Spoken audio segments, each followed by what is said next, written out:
भारती।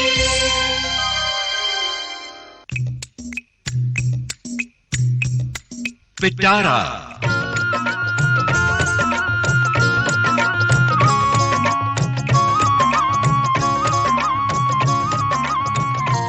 पिटारा में आज सेहतनामा।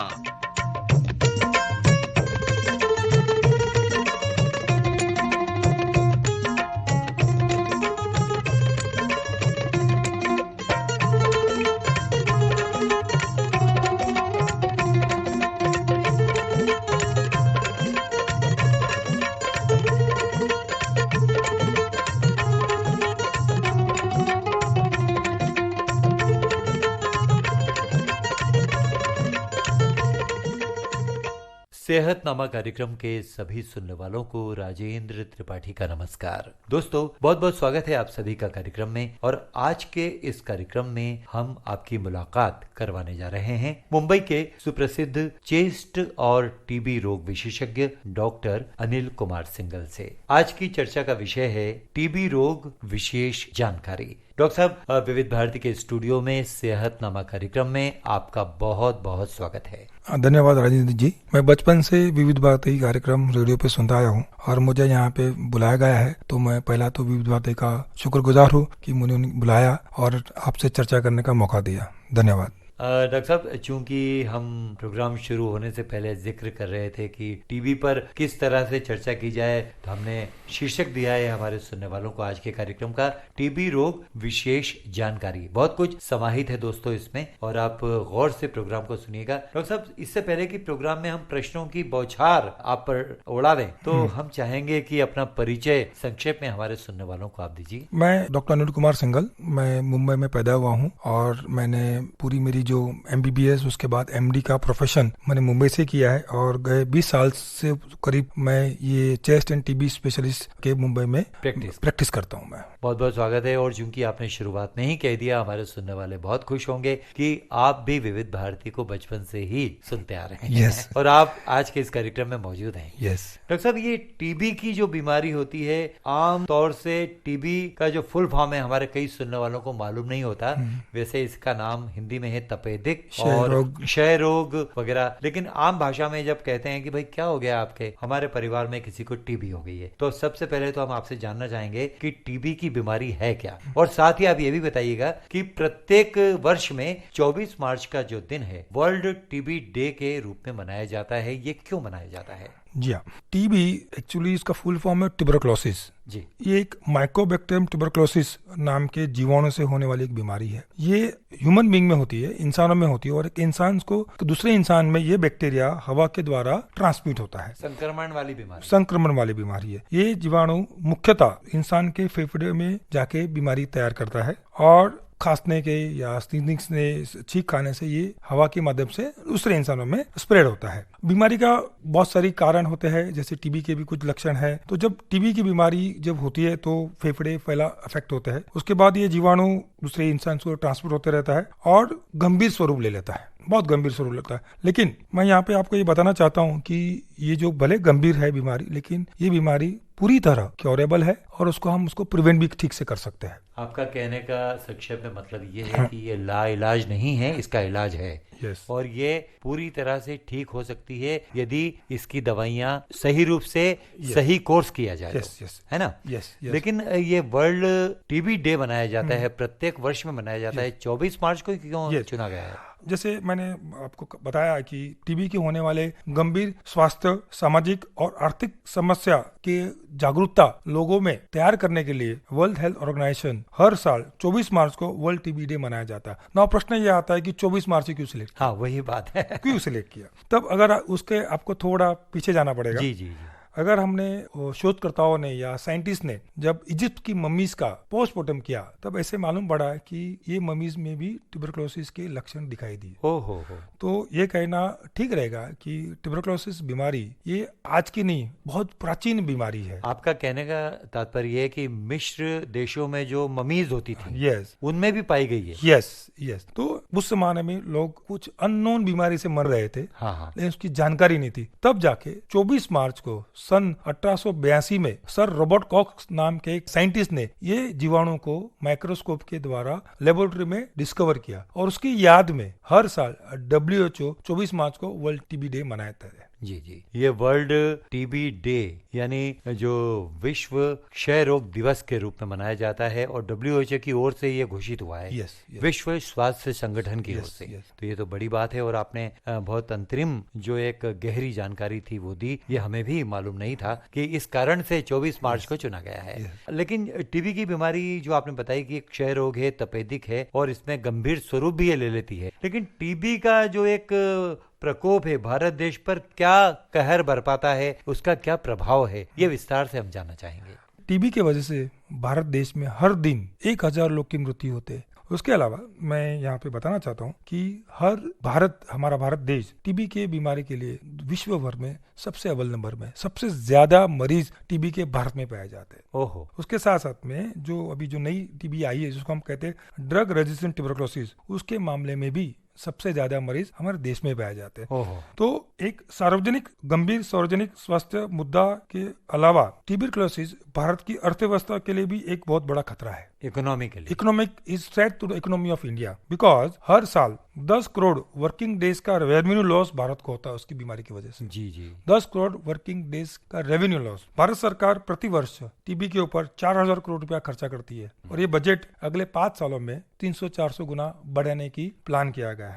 तो ये एक आर्थिक और हेल्थ रिलेटेड बड़ा इम्पैक्ट है भारत में हमारे ट्यूबरकुलोसिस की वजह से। लेकिन यहाँ की जो जलवायु है भारत की समशीतोष्ण है, लेकिन पोल्यूशन और ग्लोबलाइजेशन जो हो रहा है, वार्मिंग, उसके परिणाम स्वरूप भी कोई ऐसा फर्क पड़ता है कि टीबी के मरीज ज्यादा हो रहे हैं? मैं रियली ये बात को एक पॉसिबिलिटी है, लेकिन उसके जो बहुत दूसरी जो पॉसिबिलिटीज है वो हमारे कंटिन्यूस इंटरव्यू में मैं आपको वो बातें क्लियर करूंगा, बताऊंगा कि क्या कारण है कि टीबी भारत में ज्यादा हो रहा है। डॉक्टर साहब, गीत वाकई बहुत अच्छा सुनवा दिया आपने, और गीत में भी वही बात थी कि भारतीय होने का ऐसा कोई एलिमेंट होता है मन में कि वो हमें शक्तिशाली तो बनाता है, हर बीमारी से लड़ने की ताकत देता है। हमारे शरीर के वो कौन कौन से अंग हैं डॉक्टर साहब जो टीबी से प्रभावित होते हैं, और इसके जो सिम्टम्स होते हैं, लक्षण होते हैं, वो क्या क्या हैं, आप विस्तार से बताइए। अगर हमारे शरीर के बाल और हमारी उंगलियों के नाखून छोड़ दे तो ट्यूबरकुलोसिस के प्रकोप से हमारा शरीर का कोई भी अंग नहीं बच सकता है। तो कॉमनेस्ट जो ऑर्गन है वो है हमारा फेफड़ा, जिसमें ये ट्यूबरकुलोसिस के कीटाणु एंटर होते हैं। उसके बाद दूसरी जो कॉमनेस्ट जो एरिया है वो हमारे फेफड़े के बाहर का एरिया, और जिसको हम प्लूरा कहते हैं, दूसरा जो कॉमनेस्ट एरिया है। तीसरी जगह है हमारे लिम्फ नोड, जैसे आपने बहुत बार देखा रहेगा कि लोगों के गले के ऊपर कुछ गांठ आ जाती है, स्वेलिंग आ जाती है, तो उसको हम लिम्फ नोड बोलते हैं। लिम्फ नोड ये तीसरा सबसे कॉमनेस्ट अंग है जहाँ पे टीबी होता है। उसके बाद आप ऊपर से लेकर ब्रेन से शुरुआत करते हैं, ब्रेन में मेनिंजाइटिस होता है, आंखों में ऑक्यूलर टीबी होता है, देन आते हैं हमारे श्वास नलिका, अन्न नलिका, देन हमारे आंत में भी टीबी होता है, हमारे हृदय के आजू बाजू में टीबी होता है, देन हमारे जो स्पाइन है, जो हमारा बैक बोन बोलते हैं, उसमें भी टीबी, रीढ़ की हड्डी में, देन जॉइंट्स में टीबी होता है, तो स्किन में टीबी होता है। तो मुझे ऐसा कहना है कि हमारे शरीर का कोई भी अंग इसके प्रकोप से नहीं बच सकता है।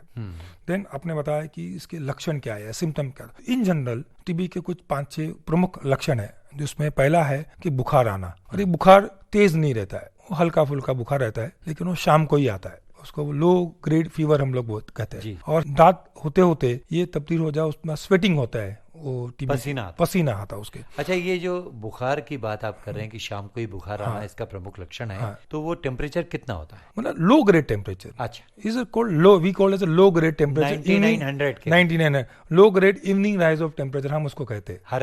हरारत खाली बस, किसी ने आपका हैंडशेक कर लिया, आपके हाथ क्यों गर्म है, खुद को पेशेंट को नहीं फील होता है कि मेरा शरीर थोड़ा गर्म है।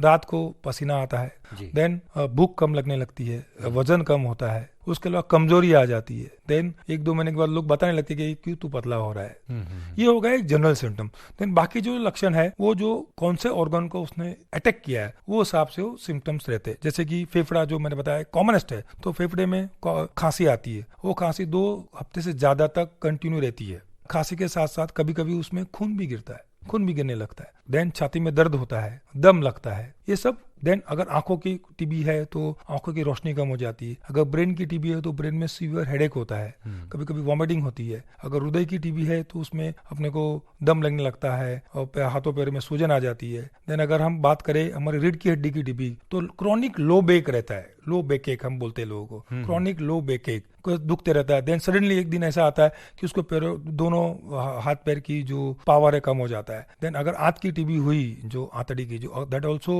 कॉमनेस्ट एरिया था, वहां पे रहा तो अपचन, खाने पीने में अपचनता शुरू हो जाती है। तो डिपेंडिंग अपॉन कौन से ऑर्गन को उसने असर किया है उसके सिम्टम उस हिसाब से तैयार होते हैं। मान लीजिए एक बात समझ में नहीं आती कि कोई आम लक्षण जो फेफड़ों के होते हैं अटैक के, कि खांसी आती है, वो नहीं होती है, लेकिन व्यक्ति का वजन गिरता जाता है और बाद में पता चलता है पेट की टीबी है। पेट की टीबी, तो व्हाट इज पेट की टीबी? तो पेट की टीबी में जैसे कि वो जो कॉमनेस्ट जो एरिया है, जो हमारी छोटी आंत और बड़ी आंत का जो जंक्शन है, हाँ। वहां पे टीबी होता है। हम उसको आईसी जंक्शन बोलते हैं।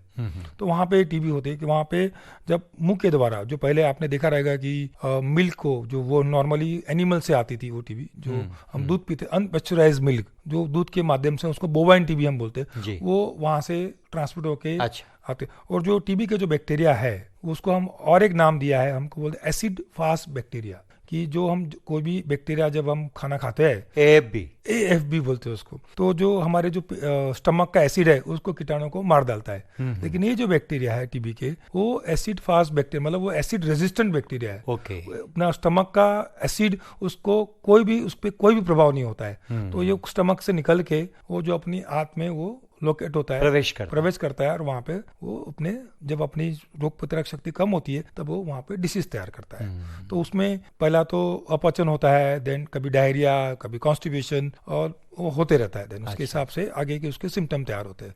आपका कहने का तात्पर्य ये रहा कि अंग विशेष पे यदि कोई प्रभाव पड़ा है, उसको कैप्चर किया है टीबी रोग ने, तो लक्षण भी उसके मुताबिक उभर कर दिखाई देते हैं। exactly. लेकिन जो एक सामान्य से लक्षण है, एक व्यक्ति आपके पास मरीज आता है और प्रथम दृष्टि में जो लक्षण होता है कि उसको फेफड़े से संबंधित कोई 2 हफ्तों से ज्यादा खांसी है, तो क्या आप पहली नजर में पहचान जाते हैं कि टीबी है? जो गाइडलाइंस के हिसाब से हमने अगर 2 हफ्ते से ज्यादा अगर उसको खांसी है तो हम उसका स्पुटम टेस्ट करते हैं। अच्छा, थूक का जो बलगम तपास बोलते हैं, वो हम उसको टेस्ट करते हैं, और उसमें अगर देन उसका जरूरत पड़ी तो हम उसका एक्सरे भी करते हैं जी। और उसके हिसाब से उसके आगे की जांच और आगे की ट्रीटमेंट हम प्लान करते हैं। पेशेंट टू पेशेंट वेरीज रहता है वो। ये आपने अच्छी बात बताई कि उस बात को आप प्लान करते हैं लक्षण देखकर, फिर परीक्षण भी करवाते हैं। आपने जो हमारे अंग विशेष हैं उसके बारे में बताया कि कौन कौन से अंग या कौन कौन से बॉडी के सिस्टम हैं, नर्वस सिस्टम हुआ या कोई उदर का सिस्टम हुआ, बैकबोन हुआ, तो इस पे प्रभाव तो पड़ता है और उसके मुताबिक लक्षण आते हैं। लेकिन टीबी के जो प्रकार हैं, काइंड्स ऑफ टीबी, वो कितने हैं और इनमें भिन्नता या अंतर क्या है, इसको भी हम तफसील से जानना चाहेंगे। ट्यूबरकुलोसिस के आज की तारीख के हिसाब से दे आर मेनली उसके 2 प्रकार है जी। एक है ड्रग सेंसिटिव टीबी और दूसरे है ड्रग रेजिस्टेंट टीबी जी जी जी। 80% टीबी के मरीज ड्रग सेंसिटिव टीबी के ग्रुप में आते हैं। अच्छा। उसका इलाज बहुत ही सस्ती दवाई से होता है, कम समय में उसका इलाज होता है और उसके साइड इफेक्ट भी बहुत कम है। अच्छा। और उसका जो मृत्यु दर है वो बहुत ही कम है। उसके विपरीत 20% टीबी के मरीज को ड्रग रेजिस्टेंट ट्यूबरकुलोसिस है। उसका इलाज बहुत खर्चीला है, 2 से ज्यादा साल तक उसको ट्रीटमेंट चलती है और उसकी दवाई का साइड इफेक्ट भी बहुत है और उसमें मृत्यु का क्रमांक बहुत ज्यादा है। ये प्रमुख 2 प्रकार की टीबी है और उसके प्रमुख अंतर है। ये आपने बताया, लेकिन जो आपने बताया पहला प्रकार, उसमें मृत्यु दर भी कम है, इलाज भी लिमिटेड टाइम में हो जाता है और सस्ता पड़ता है। लेकिन अधिकतर, जैसे आपने शुरू में बताया था कि भारत देश में टीबी का प्रकोप ज्यादा है, तो हर तीसरे व्यक्ति को हम देखते हैं कि कहीं ना कहीं क्षय रोग है, वो क्षय से कहीं ना कहीं कमजोर पड़ता है, उसकी रेजिस्टेंस पावर है या प्रतिरोधात्मक शक्ति है वो कम दिखाई देती है। तो इसका क्या कारण पाते हैं आप? कुपोषण? जैसे टीबी के जो बैक्टीरिया है, जैसे आपने अभी बताया अपने क्वेश्चन में, पूरी दुनिया भर में हर तीसरा इंसान वो टीबी के बैक्टीरिया के साथ अपनी लाइफ जी रहा है। लेकिन वह बैक्टीरिया सालों साल वो इनएक्टिव फॉर्म में रहते हैं, बट जब कभी इम्यून सिस्टम कम हो गई वो एक्टिव हो जाते हैं और एक घातक स्वरूप ले लेते हैं। तो इसके बारे में हम आगे जरा आपको डिटेल में बताऊंगा। ठीक है। तो उसमें हमने क्या क्या करना चाहिए इम्यून सिस्टम को ठीक रहने के लिए। ये आपने अच्छा बताया कि टीबी का जो एक अंतर बताया है। दूसरे टाइप की जो टीबी आपने बताई है DRTB, ड्रग रेजिस्टेंट टीबी। हाँ, तो वो दरअसल क्या है और उसके खास कारण क्या है? जो ड्रग रेजिस्टेंट टीबी के प्रमुख 3 कारण हैं कि जैसे 80% लोग जो drug sensitive group of TB में आते हैं जो मरीज, तो बहुत बार ऐसा रहता है कि दवाई चालू करते हैं हम लोग, 6 महीने की कोर्स रहता है। During the course of treatment वो 2 हफ्ते में ही उसको ठीक लगने लगता है, वो ठीक अपने आप को अच्छा महसूस करता है और 2 महीने तक अंत तक वो पूरी तरह वो ठीक हो जाता है, तभी वो छोड़ देता है, दवाई का कोर्स छोड़ देता है। हम उसको बोलते हैं ट्रीटमेंट डिफॉल्टर्स। और जब ये ट्रीटमेंट डिफॉल्टर जब उसको वापस अगली बार टीबी होता है तो अब चांसेस है कि इसको उसके बैक्टीरिया अभी दवाई को काम नहीं करेंगे। अच्छा, तो रेजिस्टेंस हो जाता है, रेजिस्टेंट हो जाते हैं और ये प्रमुख कारण है भारत में ड्रग रेजिस्टेंट टीबी तैयार करने का। दूसरा कारण, जैसे किसी मरीज को एक बार टीबी हो गया, उसने अपना ट्रीटमेंट का पूरा कोर्स भी ले लिया है and he was declare cure, 1, 2, 3 साल के बाद उसको वापस सर्दी खांसी होता है तो वो अपने डॉक्टर के पास जाता है। डॉक्टर बोलता है नहीं आपको खांसी हो गया है, आप एक्सरे निकालो। एक्सरे में वो जूना दाग रहने ही वाला है, तो दाग को देख के डॉक्टर उसको वापस टीबी की दवा चालू करता है बिना मतलब के। तो हम इसको करते मिसयूज ऑफ टीबी ट्रीटमेंट, ये भी एक कारण है। और तीसरा जो महत्व का कारण है कि भले आपको इससे पहले कभी भी टीबी नहीं हुआ है, लेकिन आप एक ड्रग रेजिस्टेंट टीबी के मरीज के क्लोज कांटेक्ट में आए हो या रहते हो, इंसान को हो सकता है। जैसे मैं यहाँ पे एग्जांपल देना चाहता हूँ कि मेरे पास अभी 2 भाई बहन ट्रीटमेंट के लिए आ रहे। उनके पिताजी को टीबी हुआ था और वो बहुत दारू और तंबाकू का सेवन उसमें ज्यादा था। 3-4 बार उनको टीबी हुआ था, हर बार की तरह वो 2 महीने के बाद ठीक हो जाते थे और दवाई बंद कर देते थे। आखिर में उनको ड्रग रेजिस्टेंट ट्यूबरकुलोसिस हुआ, उनको एडमिट करना पड़ा और इस बार उससे बाहर नहीं आ सके और उनका मृत्यु हो गया। उनके बाद उनकी जो बेटी थी बड़ी, उनको टीबी हुआ और वो पहले बार ही उसको ड्रग रेजिस्टेंट ट्यूबरकुलोसिस हुआ। लकीली उसने अपना 2 साल का कोर्स कंप्लीट किया और ठीक हो गई। उसके ट्रीटमेंट खत्म होते ही उसके छोटे भाई जो भी 15 साल का है, उसको भी एक इन्फेक्शन लग गया। आज उसको ट्रीटमेंट का 6 महीना हो गया और वो भी ठीक हो रहा है। तो ये जो तीसरा पार्ट है वो भी बहुत जरूरी है कि लोग दवाइयाँ छोड़ देते हैं, उसके कारण खुद को तो इफेक्ट कर ही रहे, अपने फैमिली मेंबर को उसका असर होता है। DRTB के जो होने के मुख्य कारण आपने बताया, इसमें एक कारण आप बता रहे थे कि किसी डॉक्टर के पास जाते हैं, टीबी ठीक हो जाती है और दोबारा जब होती है तो दाग जो एक्सरे में दिखाई देता है, तो चिकित्सक का फर्ज नहीं बनता कि उसकी हिस्ट्री को जान ले? यस, तो इसके लिए गवर्नमेंट ने पूरा गाइडलाइंस तैयार किया है कि अगर ट्रीटमेंट का गोल्डन क्या है, व्हाट इज गोल्डन, तो वही है sputum examination, not the X-ray. तो मैं यहाँ पे लोग श्रोताओं को बताना चाहता हूँ कि टीबी की स्पुटम एग्जामिनेशन को ज्यादा इंपोर्टेंट दे rather than X-ray. Is a gold, तो स्पुटम एग्जामिनेशन हम गोल्ड स्टैंडर्ड बोलते हैं वो टीबी डायग्नोसिस के लिए, वो तुरंत मालूम पड़ता है। और आजकल लेटेस्ट पोजीशन और बहुत अच्छी डायग्नोस्टिक टेक्नोलॉजी आ गई है कि आपको 2 दिन के अंदर आपको मालूम पड़ सकता है कि whether टीबी है या नहीं है, अगर रेजिस्टेंट है या नॉर्मल है, वो दोनों मालूम पड़ता है आपने। तो दोस्तों, अपने चिकित्सक से मिलिए या प्राइमरी हेल्थ सेंटर जो आपके टाउन में है, आपके छोटे नगर में है, वहाँ की सहायता लीजिए और अपने थूक की जांच करवाइए। स्लाइड टेस्ट होता है, 2 ही दिनों में आपका परीक्षण होकर ये मालूम हो जाता है कि आपको टीबी है या नहीं है। और मैं यहाँ पे कुछ ऐड करना चाहूंगा कि ये जो टेस्ट है गवर्नमेंट चिकित्सालय में मुफ्त की जाती है। वाह। तो जो इन्फॉर्मेशन है टोटली कॉन्फिडेंशियल रखी जाती है, किसी को बताई भी नहीं जाती है, गुप्त रखी जाती है, ताकि शर्माने वाली बात कि लोग क्या कहेंगे, सोशल स्टिग्मा भी न तैयार हो उसकी वजह से, टीबी का मरीज आया है ये ना कहें। आपने कहा था कि कई जो कारण है उसमें DRTB के होने के, उसमें एक कारण जो चिकित्सक का बताया था और स्पुटम टेस्ट के बारे में आपने जानकारी दी हमारे सुनने वालों को कि प्राथमिक स्वास्थ्य केंद्र में ये जांच बिल्कुल मुफ्त होती है। तो इसका फायदा जरूर लें और किसी भ्रम में ना रहें, सोशल मीडिया के या किसी अपने मन से कोई दवा न ले लें। परफेक्ट। सेल्फ मेडिकेशन ना करें। सेल्फ मेडिकेशन तो जरूर करना ही नहीं चाहिए। बिल्कुल। अच्छा, बीच में जो एक सरकार ने कई ऐसी योजनाएं बनाई थी, जैसे एक थी DOT, डॉट बोलते थे उसको। तो वर्तमान में आप क्या पाते हैं कि हमारी सरकार ने टीबी की रोकथाम के लिए क्या क्या नए कदम उठाए? भारत की प्रगति के लिए हमारे नागरिक का स्वास्थ्य रहना बहुत जरूरी है, ये बात सब श्रोता एक्सेप्ट करेंगे। जैसे कि मैंने अभी आपको पहले बताया कि ट्यूबरकुलोसिस एक सार्वजनिक स्वास्थ्य और देश की अर्थव्यवस्था दोनों के लिए एक गंभीर खतरा है। इस खतरे के मद्देनजर हमारे प्राइम मिनिस्टर ने 2018 से ही खुद इसकी रोकथाम में जुड़ गए हैं। अच्छा। यस। और उन्होंने भारत को 2025 तक टीबी को मुक्त करने का ऐलान किया है। हमारे स्वास्थ्य मंत्रालय में प्रधानमंत्री के इस संकल्प को पूरा करने के लिए national TB elimination by 2025 programme तैयार किया है और इसके अंतर्गत इसकी रोकथाम के दौरान और ये जो भारत सरकार का ये जो कदम उठाया है उसके बाद पहली बार यूनाइटेड नेशन संयुक्त राष्ट्र की उनकी जनरल असेंबली में सितंबर 2018 में ट्यूबरकुलोसिस के सब्जेक्ट पे बहुत बड़ा डिस्कशन हुआ। इससे पहले कभी नहीं हुआ। क्या बात। भारत सरकार की ये कदम के बाद ये पहल के बाद ये शुरू हुआ है और मैं बहुत खुश हूँ उसके लिए। जी जी। और प्रधानमंत्री ये जो प्रधानमंत्री का जो अपना सपना है कि भारत को 2025 तक टीबी मुक्त करना दिखने में थोड़ा हार्ड लग रहा है, लेकिन हम कोशिश करेंगे तो पूरा होने का पूरी संभावना है। उसके लिए हमको बाहर के अदर देन इंडिया के लोग भी हमको मदद करें। उसमें प्रमुख नाम है अमेरिका की United State agency for international development और दूसरे है the international union for lung diseases. ये दोनों हमको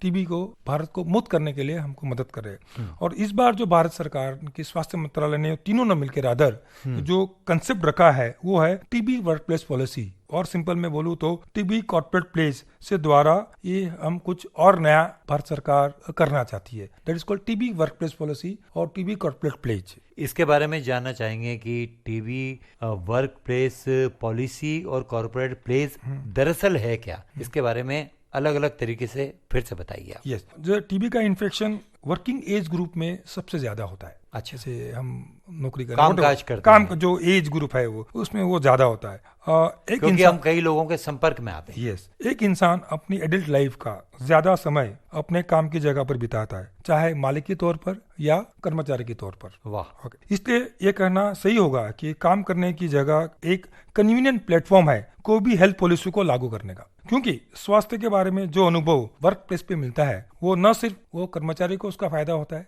बट उसका फायदा उसके फैमिली को भी होता है और उसके द्वारा पूरी समाज को उसका फायदा होता है। क्या बात है। बराबर। बिल्कुल बिल्कुल बिल्कुल। आपने 20-25 साल पहले भारत में और एक बहुत बड़ा संकट था, वो है HIV एड्स का। बिल्कुल। तो अभी इंटरनेशनल लेबर ऑर्गेनाइजेशन ने और भारत सरकार का नेशनल एड कंट्रोल ऑर्गेनाइजेशन ने HIV AIDS workplace policy तैयार किया और उसकी वजह से भारत में HIV एड्स बहुत अच्छी तरह से कंट्रोल हो गया है। मैं मुंबई से हूँ और मुंबई की सेकंड लाइफ लाइन कहने जाने वाली जो है इसको बेस्ट बोलते हैं। मैं वहाँ का चीफ मेडिकल ऑफिसर भी हूँ।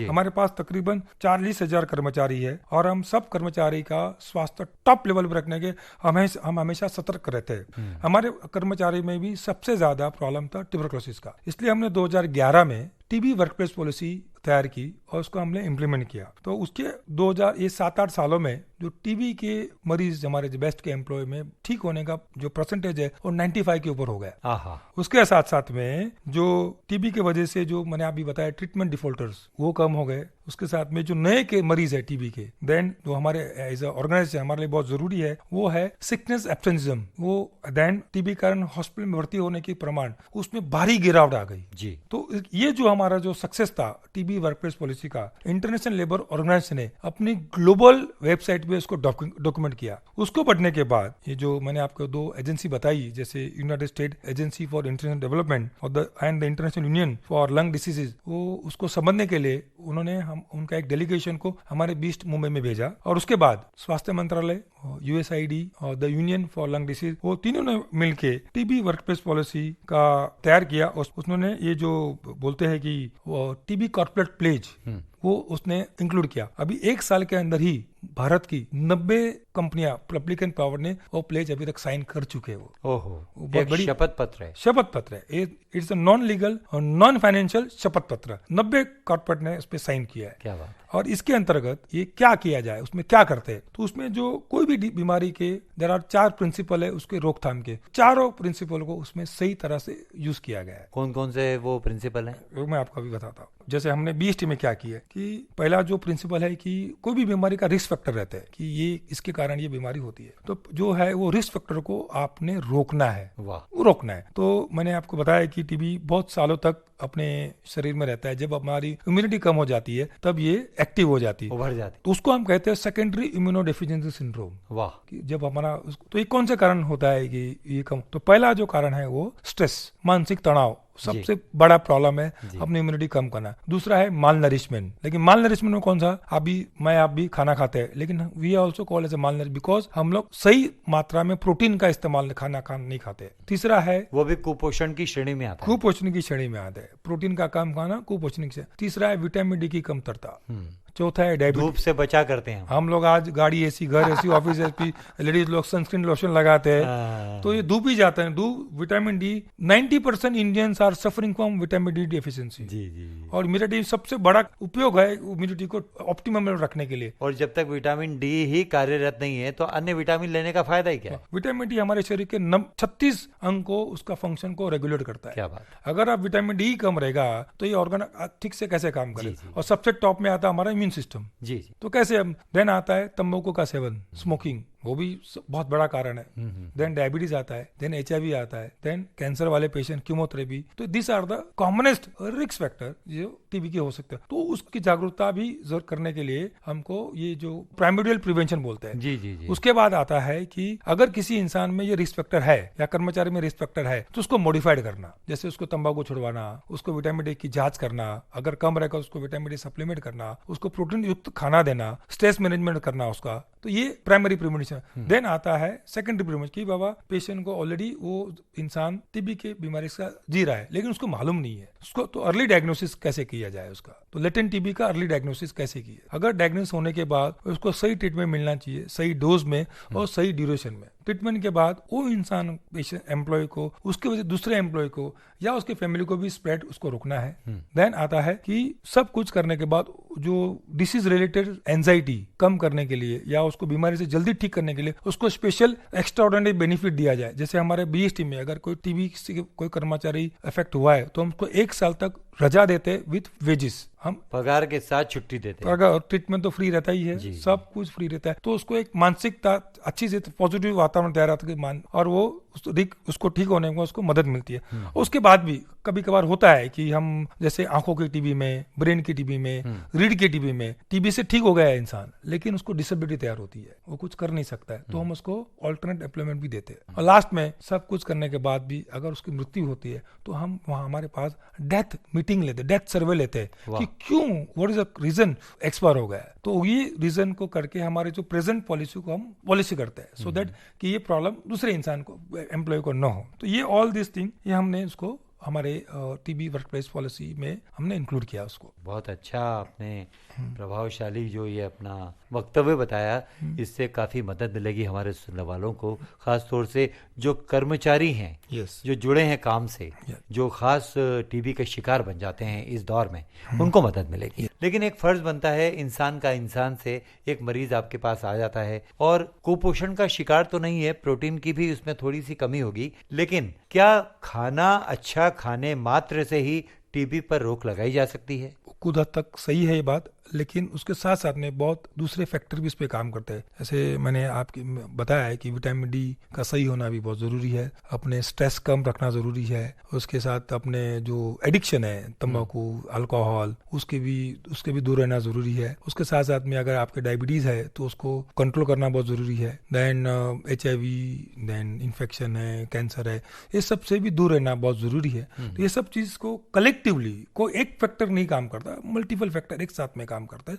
ये सब चीज को कंट्रोल में रखा तो नक्की हम टीबी से दूर रख सकते हैं। अच्छा, कई हमारे ऐसे मरीज दिखाई देते हैं, पढ़ते भी हैं उनके बारे में, वो तंबाकू का एक लिमिटेड प्रयोग करते हैं, अल्कोहल का बहुत ही लिमिटेड प्रयोग करते हैं, खाना भी ठीक खाते हैं, लेकिन कई बार विपत्ति आ ही जाती है, आना होती है व्याधि के रूप में। तो आप क्या कहेंगे, नशीले पदार्थ हैं, इनका सेवन करते रहना चाहिए या लिमिट में जो करते हैं वो ठीक है या नहीं ही करना चाहिए? मैं पर्सनली इनको जब तक टीबी की दवाई चालू है उनको बंद करने के लिए बोलूंगा। और तंबाकू तो भले आप थोड़े प्रमाण में खाओ या ज्यादा लोग तंबाकू का कई जगह तो ऐसा होता है कि भंजन करते हैं। कोई से भी फॉर्म में तंबाकू अपने लिए फायदेकारक नहीं है, कौन से भी फॉर्मेट में, थोड़ा लो ज्यादा लो, कौन से भी फॉर्मेट में लो। अभी रही आपने बात की अल्कोहल की, अभी टीबी की जो दवाई है mainly they digest from liver. हो अगर आप ड्रिंक लेते हो तो लीवर पहला वो अल्कोहल को डाइजेस्ट करता है, तो टीबी की दवा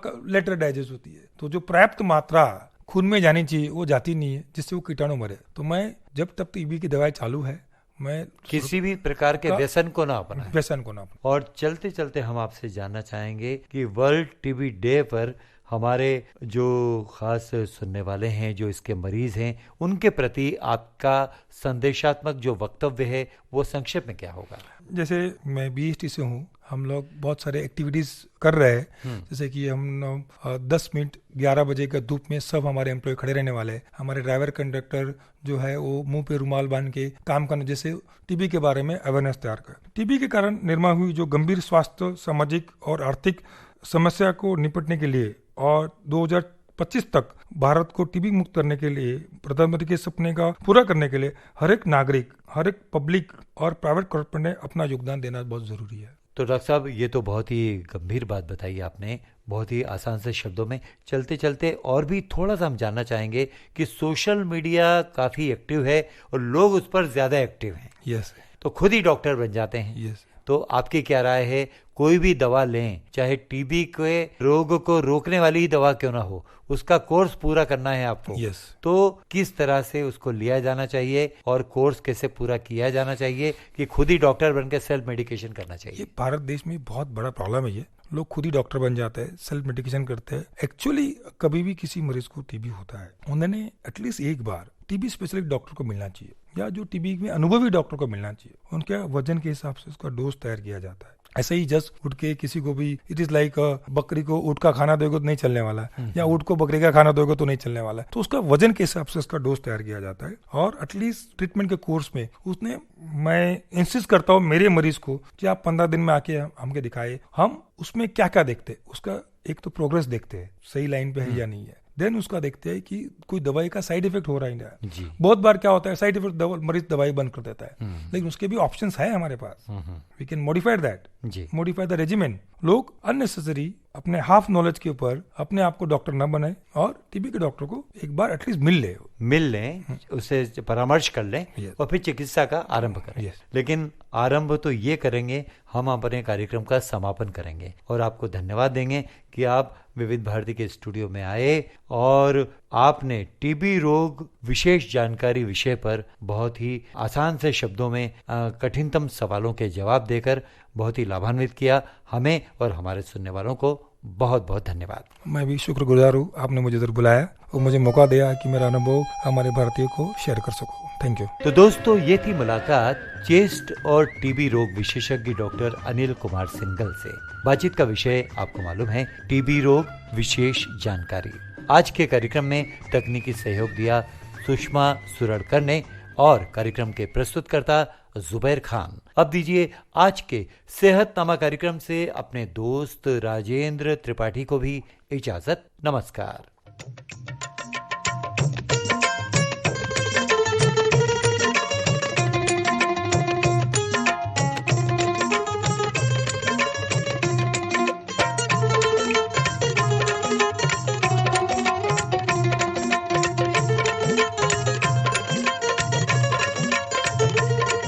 आज के पिटारे में था सेहतनामा, जिसकी बारी पिटारे में हफ्ते में सिर्फ एक दिन आती है।